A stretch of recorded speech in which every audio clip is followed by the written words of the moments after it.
Hello, hello, millennials. Pop Gus coming at you.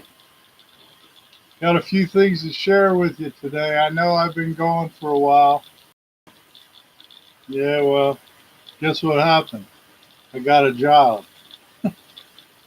And though it's a part-time job, I'm just getting used to it, so I haven't been able to do much else.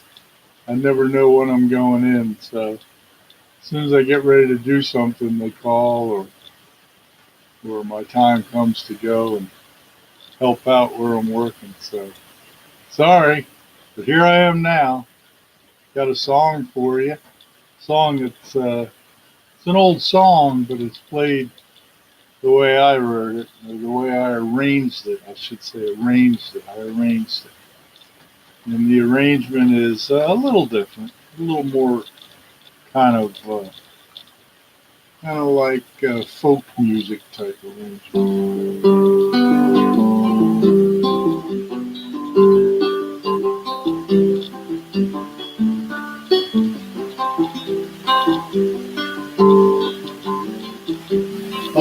Amazing grace, the sweet the sound that saved a wretch like me, like me. Well, I once was lost, but now I'm found. Was blind, but now, as you can see, I see. I see.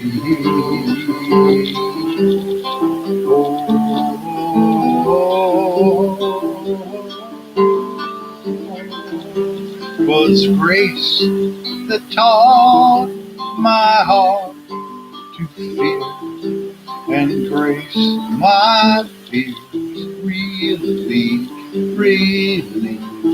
How precious did that grace appear the hour I first believed.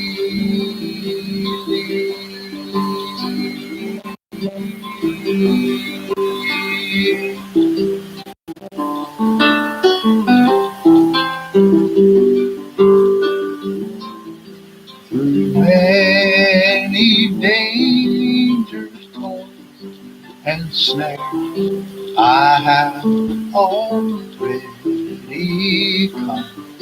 Oh, yeah, 'twas grace that brought me safe thus far in grace.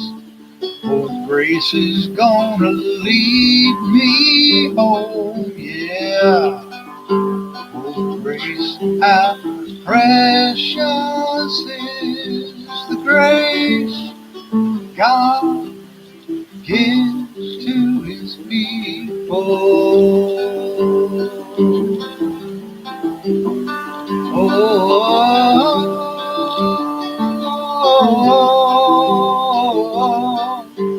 Oh, when we've been there 10,000 years, bright shining as the sun himself. Well, we've no less days to sing God's sweet praise than when we first begun. Praise God, praise God, praise God, praise God, praise God. Oh, praise God, praise God, praise God, praise God. Oh, all we can do is praise God.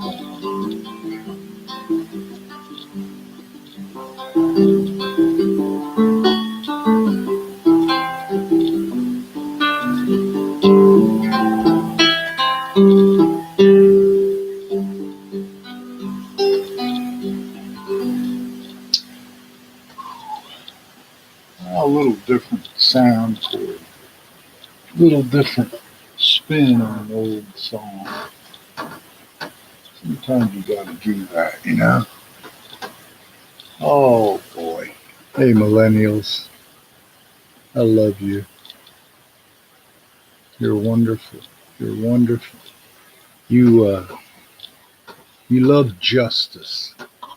I like that about you. I know a lot of millennials are concerned about justice today.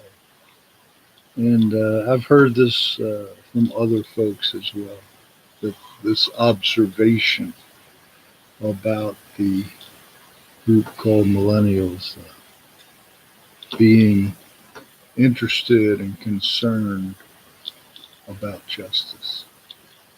It's admirable. It's admirable to be concerned about such things. And I'm glad you are. There is one thing that I need to share with you guys. I've seen this on like YouTube and stuff, where a man like Jay Leno or another announcer type guy will come and ask, and a lot of millennials, he talks to a lot of millennials about different facts from history. And I've noticed, at least with the people that they've talked to, there's a lot of facts that they don't know from history. Either you haven't been taught, and I have a feeling that's it, or it just isn't that important to you. In any case, it is good to know certain things about history. For instance, who fought in the Revolutionary War? And I've heard this question asked to people, and actually, uh, one out of maybe five or six will know the answer. But in the Revolutionary War, the Americans, us, the colonial Americans, fought against the English, and the French helped us. So it was essentially American colonies, the colonists who were part of England, broke away and said, we don't want to be English anymore, and we don't want to be your colony. We want to be our own nation. And so that's when the Revolutionary War began and ended with us winning and beating the English with the help of the French. And as a result, America was born, the United States of America, not the American colonies of England. Okay. All right. How about the Civil War? Who were the chief players in the Civil War? And what was that about? Okay. It was the North in America fighting against the South. The South, what's called seceded. They pulled out of being called the United States of America and called themselves the Confederate States of America. And I don't remember the number, but it was like Florida, Georgia, South and North Carolina, Virginia, uh, Tennessee, Mississippi, Alabama, Louisiana, I think Louisiana was a state by then. Uh, Kentucky, I think, but they may have been neutral. There were neutral ones too, like Maryland was neutral. They didn't go either way. They actually stayed as part of the North. But they were below what's called the Mason-Dixon line, which is the lower border of Pennsylvania and Maryland. So, what was the Civil War about? The Civil War was mainly about slavery and it being wrong to own a human being. But it was also about what's called states' rights. And that means that with state government being able to determine certain things in their state by making their laws, uh, along with their state. Now, those laws must be according and in concert with the Constitution, the federal Constitution, the Constitution of the United States. They can't go against that, and that would be determined in the Supreme Court, of course. But there's a Supreme Court in every state as well. So on the way up, if something is considered to be unconstitutional or against the Constitution, which is the law of the land, okay, if it's considered to be against the Constitution, it goes up through the courts, and if it goes as far as it can go, it will go to the Supreme Court of the United States, which is in Washington, D.C. And there's 9 judges, and those 9 judges would look at the issue and determine whether or not it is constitutional, yay or nay. And then they vote. And there can't be a tie if everybody votes, because there's 9. So it's going to be 5-4, 6-3, 4-5, however. But it's not going to be a tie. Okay, so that's the Civil War. What about the First World War? The First World War was with Germany. And there was us, Americans, finally got into it. We didn't want to go into it, but we did. In England and Europe, a lot of countries in Europe were being taken over by the Germans. And then the Second World War was very similar. The Germans again took France, took Poland, took Austria, Netherlands. They just took over in Europe, and England wouldn't succumb, and so there was a big battle of the Germans trying to bring England into submission, and they actually never did. America came to England's aid. So it was the what's called the Axis was Germany and Italy and all their countries over there that they had conquered against the Allies. The Allies were United States, Canada with us, I think Australia, I know England, and so on. So there was the Axis against the Allies. And as you know, America won the war. We won the war. It was called Victory in Europe. There was two fronts that we had to fight on. The Pacific against Japan and Europe against Germany. So it was a dire time in our history. But I want you to know these things, that you can know when somebody says, oh yeah, in the Second World War, you can know who the parties were that were involved. Now in the Vietnam War, it's a little different. The Vietnam War was fought in Vietnam. There was what's called a demilitarized zone about halfway down the country. And the North and the South Vietnam, we helped. North Vietnam, communism helped. Either Russia and China and so on, they backed them. I don't think they actually got into it like the Americans did. The Americans, we actually sent our boys to do the fighting. But what the fight was against was the North Vietnamese. And with the South Vietnamese, we had a terrible war over there. And it was the dark time in our lives. The dark time, it was in the 60s.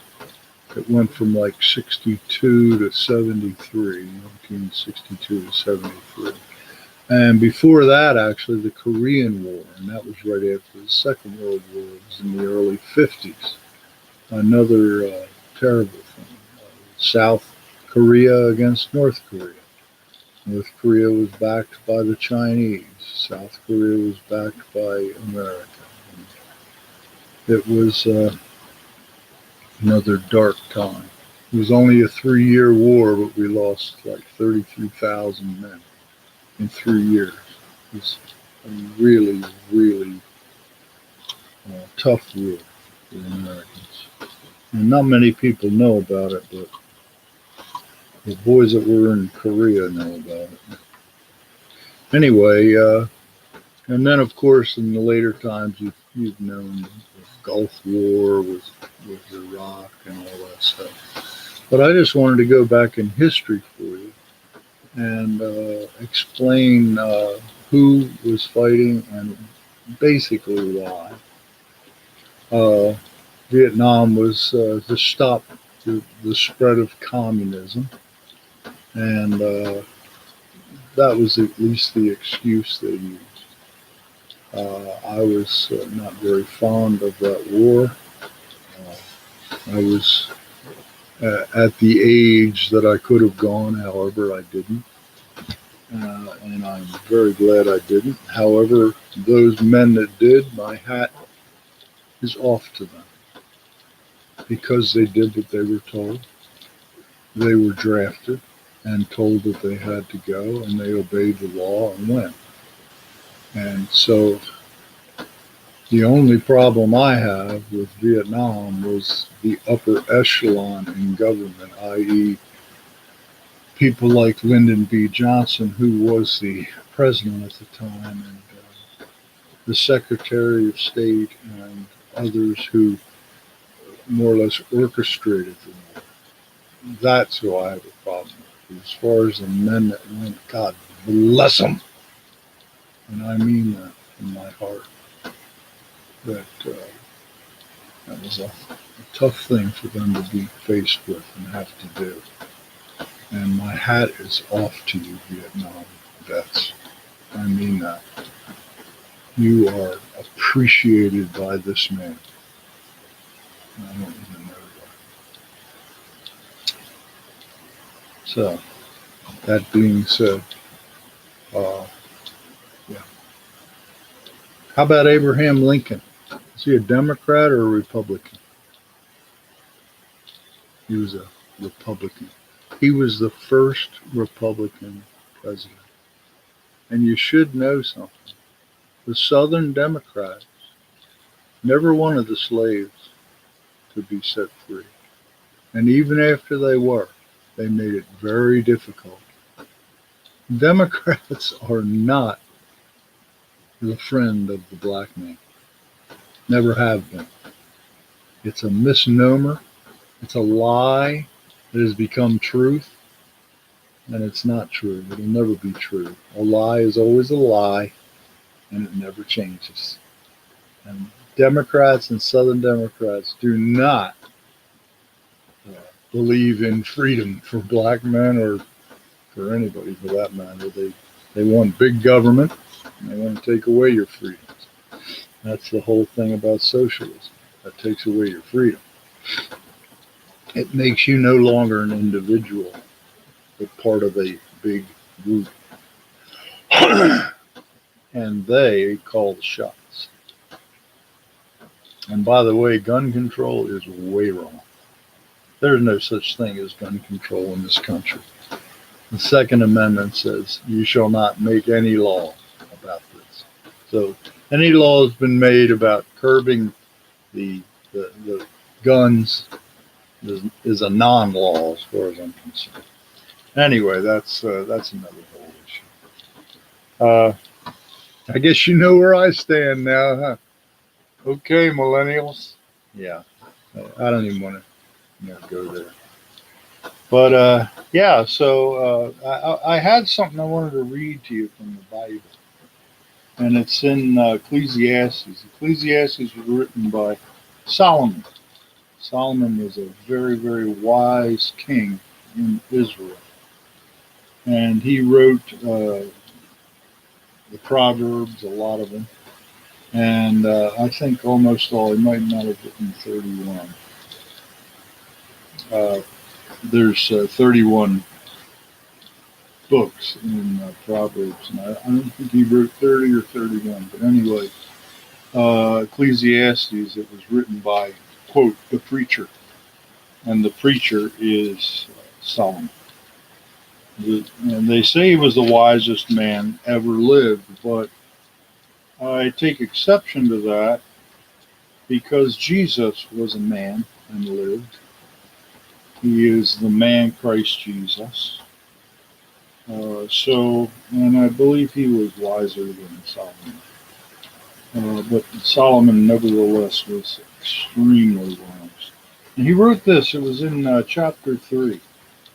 To everything there is a season and a time for every purpose under heaven.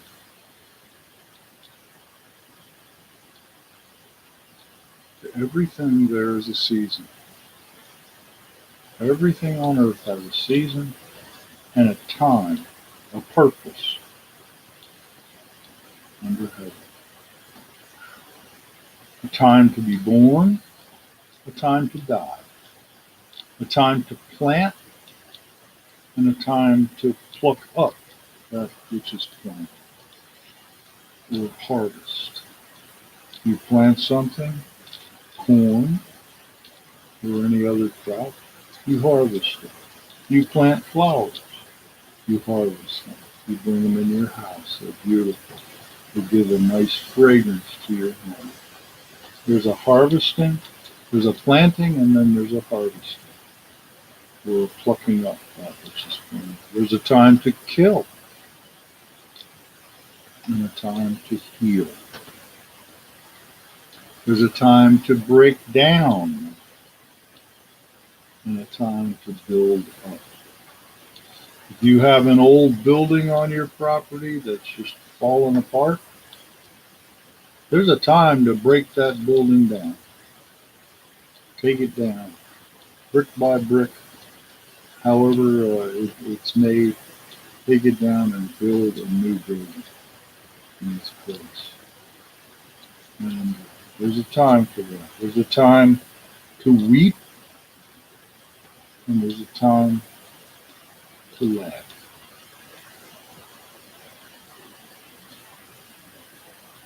A time to mourn.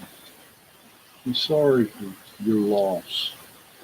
To be sorry if your, God forbid, your mom or your dad go to be with the Lord. You'll be sorry about that. You'll grieve that. There's a time for mourning. There's a time to mourn the loss of someone or something in your life. Maybe you're an older man or an older woman, and you have lost the faculties that you once had. You're not as sharp as you used to be mentally, or maybe you're not as physically able to do the things that you once could do. And there's a sort of a mourning that takes place there. It's sort of a sorrow about growing older and not being able to do the things that you once could do. But on the other hand, there's a time to dance. So you can mourn, but you can also dance. And dancing, I think, here infers that it's not the opposite of mourning. It's happy time. There's a time to get together with people. And there's a time to play music. And there's a time to dance. Whether it be, at a square dance or wherever, at a disco. There's a time to cast away stones. And there's a time to gather stones together. There's a time to embrace, kiss, hug, embrace. And there's a time to refrain from embracing. There's a time to get, and there's a time to lose. A time to keep that which you have, to keep, and there's a time to cast it away. A time to rend or tear, and a time to sow or sew together with needle and thread. Put it together again. There's a time to keep silence, and there's a time to speak. A time to love and a time to hate. A time of war and a time of peace. So those are what Solomon puts forth. There's a time and a season for all these things under heaven. There's a song written by a guy named Pete Seeger. It's a beautiful song called Turn, Turn, Turn. To everything, turn, turn, turn. There is a season, turn, turn, turn. And he goes through all these. A time to be born, a time to die. He goes through all these parts of the Bible, this part of the Bible. He sings it. It's beautiful. It's a beautiful song. Lovely song. So I just wanted to share that with you.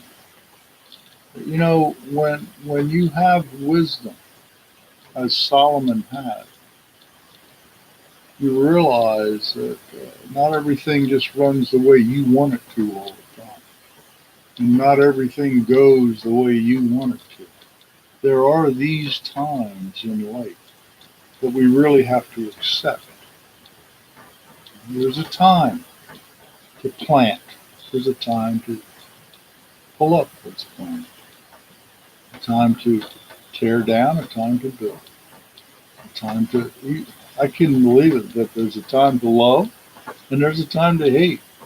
There's a time of war, a time of peace. Nobody likes war. War is terrible. War is awful. You talk to anybody that's ever been in a war, if they talk about it at all, which a lot of men and women will not even, don't even want to talk about it because it's horrible. But there is a time for it. There's a time for it. And there's a time for peace. So I wanted to share that with you. I wanted you to have an understanding of the things that make up our lives and our world.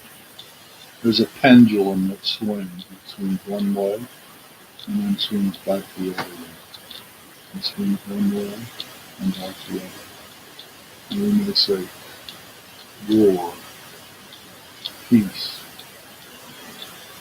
time to be born, time to die, and so on. There's a pendulum of life. And we really need to accept it. And sometimes it's hard to accept. You know, I'll give you a perfect example. There was a time when President Obama became president, and the pendulum swung this way. And then the next one to come along was President Trump, and swung that way. You know, there were a lot of people that were happy about President Obama being president, and there was a lot of people that weren't. And then when President Trump came, there was a lot of people that were happy about him being president, and there was a lot of people that weren't. So there's this rhythm of life that we really need to accept and understand. That doesn't mean you just accept sickness and death and all that stuff and without a fight, and without trying to be healed and be better. There's a time to be healed. So healing is there. Healing is good. But we like to think of life as being full of peace and love. But as the Bible says, and as the wisest, as a very extremely wise man once said, there's a time for hatred as well. Now, I'm not saying go out and hate somebody. Don't be hating. Don't be hating on nobody. You know what I mean? There is a time, Lord. There is a time. Because the word said. Well, I see I've gone way too long as usual. I'm a long-winded guy. So, anyway, I haven't done it for so long. I had to get a lot out of this. So, anyway, millennials, you are loved. Don't ever forget it. You're loved by God Almighty. He loves millennials. He loves the fact that you believe in and are interested in justice. Oh, he loves that. He's put it in your heart to be concerned about such things. And we appreciate it. I appreciate it. Now, maybe not every old folk appreciates it, but this one does. I appreciate you. And I love you. But don't forget, he loves you. He loves you so much. And longs for you to talk to him and know him and love him right back. He's only good for you. Only good. God will never harm you, never do harm to you. He may pull you back from something, and he may jerk the slack out of your life. If you're in danger or heading into trouble, he may do that. So if that ever happens to you, know that it's out of love that it's going to. Okay? Because God loves at all times. He loves you. Oh, millennials. I'll talk to you again, hopefully sooner than I have this time. You have a wonderful day now. Bye-bye.